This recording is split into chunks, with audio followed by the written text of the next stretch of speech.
वाला बात कब रहा नहीं। अच्छा अच्छा, मन में कोई ऐसा बात नहीं है, ऑल इज गुड ना, सब अच्छा है। अगर बिहार पुलिस में होते तो हमारे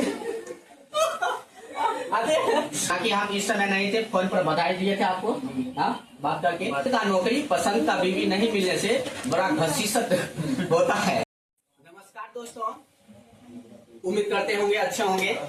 अभी दोस्तों जो हमारे साथ में देख रहे हैं, कल तक सामान्य था दोस्तों, आज ऐसे मुकाम को हासिल किए हैं। जो 70वीं बीपीएससी का रिजल्ट हुआ था फाइनल, उसमें इनका रैंक 281 आए। और दोस्तों उस 81 के साथ, हालांकि इस बार एसडीएम का पोस्ट ज्यादा थे, तो अभी इनका रैंक क्या मिले आप ही बताइए। 281। और जो आपका जो पोस्ट मिला है वो कौन है? वो बीएस मिला है, जिसके थ्रू आप एसडीएम बनते हैं, जनरल एसडीएम बोला। अच्छा, तो अभी एसडीएम है आपको चलिए आप रैंक के बारे में बताइएगा कि आपका रैंक जो 281 आए, तो कहीं मन में ऐसा वैसा विचार है कि कम आ गया और आना चाहिए, ऐसा कुछ मन में? क्योंकि मेरा फर्स्ट मेंस था, मुझे लगता है उस हिसाब से तो मुझे मेरी उम्मीद से अच्छा ही रैंक आ गया है। अभी तो ऐसा नहीं है, बाकी 71वीं में मैंने लिखा था, तो उसमें मैंने और सुधार करा है अपने आंसर्स में। और तो उसका रिजल्ट शायद ना बने, लेकिन उसका होता तो अच्छा है, उसमें और अच्छा। अच्छा, ये जो 71 में भी है, मेंस में भी है ना। देखिए ये सवाल जो है 10th और 12th के बच्चों में होता है। हालांकि 10th के स्टूडेंट को हम पूरे रग रग से जानते हैं कि उसे कैसे रिजल्ट आने के बाद महसूस होता है। 400 ही आता है तो थोड़ा कहता 2 नंबर और आना चाहिए। तो ये जो अभी बात कर रहे हैं, ऐसा इसको लग रहे हैं कि नहीं है ना, कोई बात नहीं है, रिजल्ट मस्त आया है। हालांकि बीपीएससी में सेलेक्ट होना ही सबसे बड़ी बात है। और सबसे बड़ी बात ये भी है कि एसडीएम पोस्ट मिले हैं। जैसे बड़े बड़े शिक्षक लोग ये अपने होर्डिंग में लिखा के रखते हैं कि बीपीएससी में सिलेक्शन हुए उसका अलग, लेकिन जो उच्च लेवल का जो हाईएस्ट पद है वो अलग है। जैसे आपका कर्नाटक पीसीएस में, नॉर्थ ईस्ट पीसीएस में, सबका अलग अलग लेवल होते हैं, अलग अलग उसका जो है डिसाइनेशन होता है। लेकिन बिहार पीसीएस में सबसे जो ज्यादा है और सबसे उच्च लेवल का पद है वो है डीवाईएसपी और एसडीएम, सही बात है ना। और उसमें से एक मिले हैं। तो आप ये बताइएगा कि आपका जो ये जो रिजल्ट हुआ था पहले 70वीं में और अभी जो आप मेंस दिए हैं 71वीं का, ये दोनों में क्या अंतर हो सकता है जो आप कह रहे हैं कि रिजल्ट अच्छा होंगे इस बार होते? तो पर्सनली ये था कि 70वीं मैंने पहली बार मेंस लिखा था, तो उसमें क्योंकि फर्स्ट टाइम था तो बहुत सारी चीजें मुझे समझ में नहीं थी उसमें, पर मैंने कोशिश किया था। तो रिजल्ट देख के तो यही लग रहा है कि ठीक ठाक कोशिश था। बाकी जो भी चीजें जो कमी मुझे लगी थी में, तो मैंने 71वीं में से सुधार करके और भी अच्छा लिखा था आंसर, इसलिए लग रहे हैं कि उससे अच्छा बेहतर आता है, ये महसूस हो रहे हैं। पर क्योंकि इसी में मुझे एसडीएम का ही पोस्ट मिल गया, जो मेरा फर्स्ट प्रेफरेंस था, तो कोई ऐसा गिरा सिगरा वाला बात कब रहा नहीं। अच्छा अच्छा, मन में कोई ऐसा बात नहीं है, ऑल इज गुड ना, सब अच्छा है। चलिए उसके बाद है कि आपका जैसे अभी सामाजिक तौर पर लोगों के मनसा होता है। जैसे अभी कल ग्रुप डी का रिजल्ट निकला था, कल परसों निकला था। किसी का कटअप थोड़ा सा 0.1 के लिए छूट गया।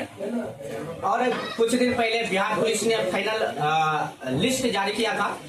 तो देखिए इसमें समाज में क्या होता है कि आपका ग्रुप डी का निकल गया, एसएससी निकल गया, आपका बिहार पुलिस निकल गया, तो कोई पूछता नहीं है कि उसका ये हुआ रिजल्ट, तो बोलता हाँ हुआ होगा, पढ़ता है तो हुआ होगा, ग्रुप डी का हुआ होगा। लेकिन बीपीएससी में सिलेक्शन पाना अपने आप में चैलेंज है और उसमें भी सबसे अच्छा पोस्ट लाए हैं। तो जैसे अभी हमने आए हैं इस बात से लेकर, अगर बिहार पुलिस में होते तो हमारे आते नहीं, क्योंकि सामान्य लोग भी बन जाते हैं।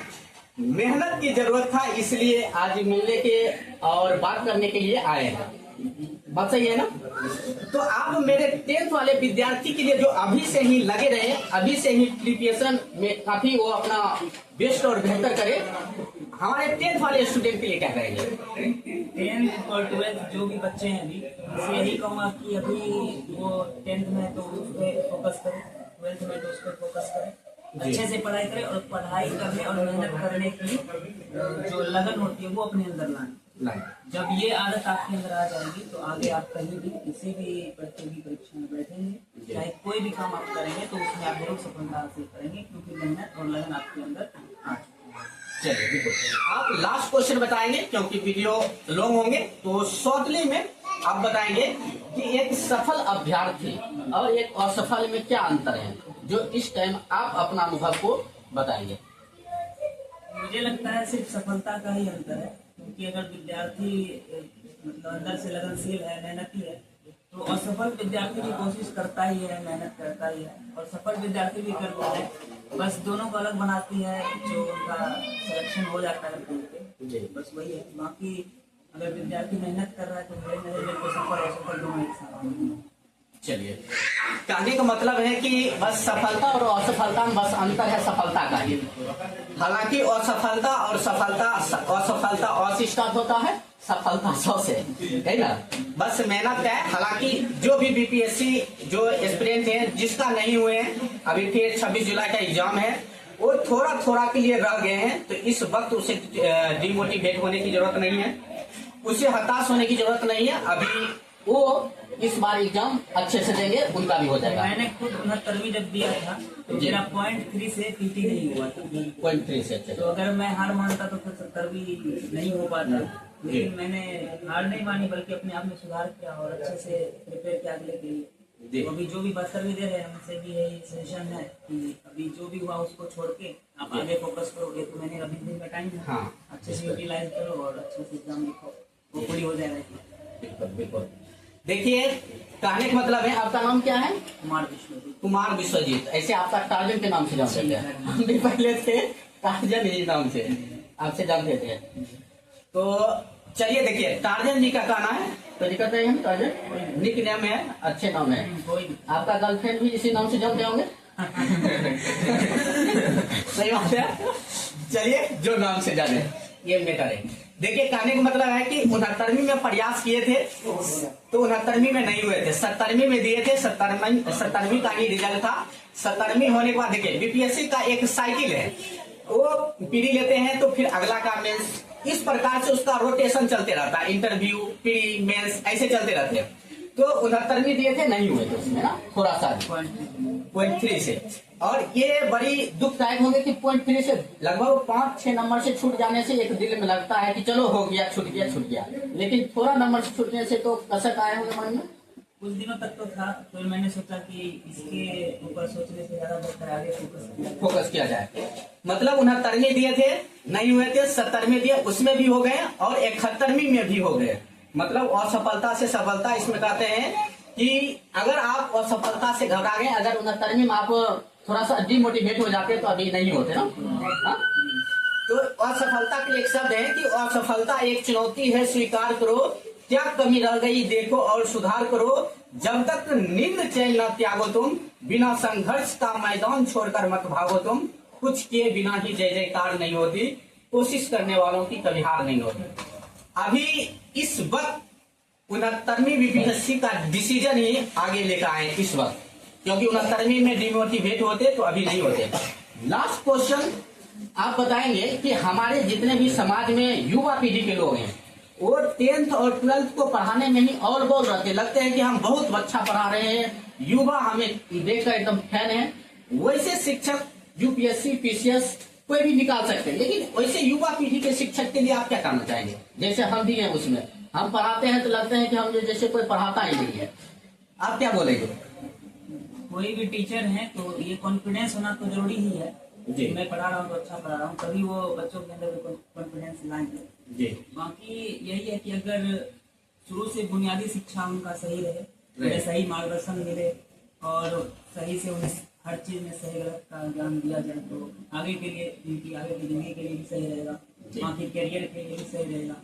और एक चीज मैं ऐड करना चाहूँगा, जनरली जो 10th और 12th के टीचर्स हैं वो बच्चों को फ्यूचर के लिए गाइड नहीं करते हैं। तो मैं चाहूँगा कि बच्चों को गाइड किया जाए, आगे क्या क्या करियर ऑप्शंस हैं, उनका इंटरेस्ट क्या है, उस क्षेत्र में क्या क्या कर सकते हैं, ये भी उनको बताया जाए ताकि उनके दिमाग में क्लैरिटी हो। चलिए, आपसे बात करके अच्छा लगा। प्रताप कुमार जी, आप भी कुछ बात कर लेंगे? जी, बात करेंगे? अच्छा, चलिए। प्रताप कुमार जी ये मेरे साथी हैं, प्रिय दोस्त हैं। आए थे कि चलिए आपके गांव में बने हैं एसडीएम, मिल लेते हैं, तो बोले आइए, बगल का ही है, मेरा घर बगल में ही है। ये आए हैं रहुआ से। हो सकती है जैसे पहला आप बोलेंगे, बेहिचक बोलेंगे, बोलने में कोई दिक्कत नहीं। आप में हम में क्या हो सकते हैं?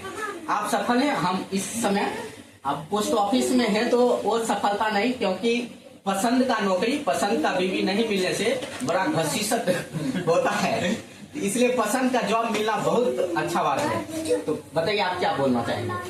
मुझे लगता है एक तो स्ट्रेटेजी की कमी हो सकती है। जी। जैसे मैंने एग्जाम लिखने से पहले बहुत जगह से इंफॉर्मेशन लिया इसके बारे में कि कैसे तैयारी करनी चाहिए, आंसर्स कैसे लिखने चाहिए, पीटी के लिए किस तरह माइंड सेट होना चाहिए, क्वेश्चन सॉल्विंग क्या एटीट्यूड होना चाहिए। तो ये सारी चीजें इंटरव्यू में क्या क्या देखा जाता है, आपके एक्सप्रेशन को, कॉन्फिडेंस को, तो ये सारी चीजें मैंने पहले अच्छे से जानकारी ली थी, फिर धीरे धीरे उसको अपने अंदर इंकलकेट किया था। तो एक तो ये हो सकता है कि स्ट्रेटेजाइज सही से नहीं कर पा रहे हैं हमारे लोग। दूसरी मुझे लगता है पेशेंस बहुत लोगों में नहीं होता है। एक अटेम्प्ट देते हैं, 2 अटेम्प्ट देते हैं, फिर उन्हें लगता है कि नहीं हो पाएगा, तो किसी और डायरेक्शन में चले जाते हैं। मेरा शुरू से ही था कि नहीं, सिविल सर्विस ही करना है, तो मैं इसी को लेके चल रहा था, अपने आप को डिस्ट्रैक्ट नहीं होने दे रहा था। इस वजह से मेरा फोकस ठीक ठाक रहा इसी पे और मुझे सफलता मिली। चलिए, आपको बहुत बहुत बधाई हो। आपने कोई भी फॉर्म नहीं भरा था बीपीएससी का अलावा ना? मैंने भरा था, लेकिन सीरियसली किसी के लिए प्रिपेयर नहीं करता। अच्छा, अगर तैयार भी होता तो जाके बस एग्जाम दे देते हैं। अच्छा, मतलब पूरा का पूरा फोकस 100% बीपीएससी पे है। मनोरंजन के लिए या अपना कभी कभी टेस्ट के लिए अदर एग्जाम दे देते हैं। अच्छा, एक एस्पिरेंट में प्रॉब्लम है कि वो पीडी जब एग्जाम देते हैं तो मेंस के बारे में सोचते हैं, जब मेंस के देते हैं तो वो इंटरव्यू के बारे में सोचते हैं। जैसे मेरे भी मन में सवाल थे, आपका इंटरव्यू देख रहे थे, तो आपने जो सवाल इंटरव्यू में जवाब दे रहे थे, वो बात को हम अप्लाई कर रहे थे कि हमने इस बात को अच्छे से जवाब दे पाएंगे कि नहीं। हालांकि हमने पीडी भी अभी नहीं लिखा, नहीं दिया, मेंस भी नहीं, तो ऐसा मन में चल रहे हैं। और एस्पिरेंट के मन में तो क्या इस पर कहना चाहेंगे? उसको किस प्रकार के विचार प्रिपरेशन के दौरान रखना चाहिए? देखिए, ऐसा तो मेरे साथ भी होता था शुरू में। जैसे इंटरव्यू वगैरह देखता था सिलेक्टेड कैंडिडेट का, तो मुझे भी लगता था कि क्या मैं जवाब दूं, कैसे दूं, मतलब डे ड्रीमिंग बोलते हैं उसे, वो करता था मैं भी। बट मुझे लगता है ये एक मोटिवेशन के तौर पे भी यूज किया जा सकता है। जैसे मैं सोचता था कि अच्छा वहाँ पहुँचना है तो पहले मुझे क्या करना है, पहले पीटी देना होगा, फिर मेंस देना होगा, तो फिर मैं अपने आप को उस चीज पे फोकस करता था ताकि मैं वहाँ सच में पहुँच सकूँ और फिर वो लाइफ जी सकूँ जो मैं देख रहा हूँ। चलिए, बाकी दोस्तों यहीं तक आज का वीडियो, और यहीं तक बातें आज रहेंगे। बाकी दोस्तों फिर मिलेंगे। अब इस वक्त हम लोग मौजूद अपना गांव में हैं, और हम लोग भी ड्यूटी से आए हैं छुट्टी में, हम लोग को भी निकलना है। फिर आप ड्यूटी पर आप कब जा रहे हैं? हम तो पहले से ड्यूटी पर आप कब जा रहे हैं? 1 महीने का मुझे लगता समय है अभी। अच्छा, क्लियर नहीं है, बट 1-2 महीने में 1-2 महीना में निकलेंगे। चलिए, निकलिएगा तो जरूर व्हाट्सएप मैसेज कीजिएगा। हालांकि हम इस समय नहीं थे, फोन पर बधाई दिए थे आपको, हाँ, बात करके। और आप जब जाएंगे तो हमें दे देंगे। चल रहे हैं, बाकी मिलेंगे फिर। Best of luck. धन्यवाद।